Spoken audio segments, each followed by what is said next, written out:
Hi! చాలామంది అంటూ ఉంటారు కదా! డిప్రెషన్‌లోకి వెళ్ళిపోతున్నాను అనేసి. అది నిజమండి. చాలామంది అంతే ఒంటరిగా లోన్‌లీగా ఫీల్ అయినప్పుడు, లేకపోతే మన అనుకున్న వాళ్ళు మనం ఇబ్బంది పెట్టినప్పుడు గూడా అది డిప్రెషన్‌లోకెళ్తాం. సో, ఇప్పుడే జస్ట్ నేను ఒక న్యూస్ చూసాననమాట.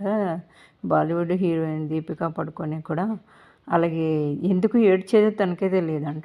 ఏడుపొచ్చేసేదంట. ఏంటో అర్థమయ్యేది కాదంట. ఆళ్ళ మదరు వాళ్ళు వచ్చి తిన దగ్గరుండి వెళ్ళేటప్పుడు గూడా అలాగే ఏడుస్తుంది. ఆ ఏడుపులో వాళ్ళ మదర్ కనిపెట్టారంట ఇది డిఫరెంట్‌గా బాధపడుతుంది ఏంటి అనేసి. అప్పుడు "నువ్వు ఒకసారి డాక్టర్‌ని కలవమ్మా" అని చెప్పారంట.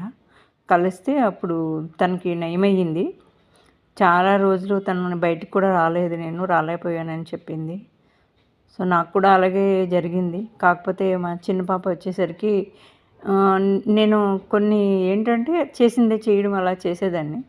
మా చిన్న పాప కూడా అలాగే వచ్చి చేసేది. "అదేంటి అలా చేస్తున్నావు? అది రాంగ్" అని చెప్పేదాన్ని. రాంగ్ అని చెప్పినప్పుడు "నువ్వు చేస్తున్నావుగా నేను అలాగే చేస్తాననేది." "ఆహా! అలా చేయకూడదనేదాన్ని." సో, అలా తన వల్ల నేను చేస్తే తను ఇలా చేస్తుందనేసి నేనన్నీ మానుకుని ఆ డిప్రెషన్‌లోంచి బయటకొచ్చాను నేను మెడిసిన్ లేకుండా.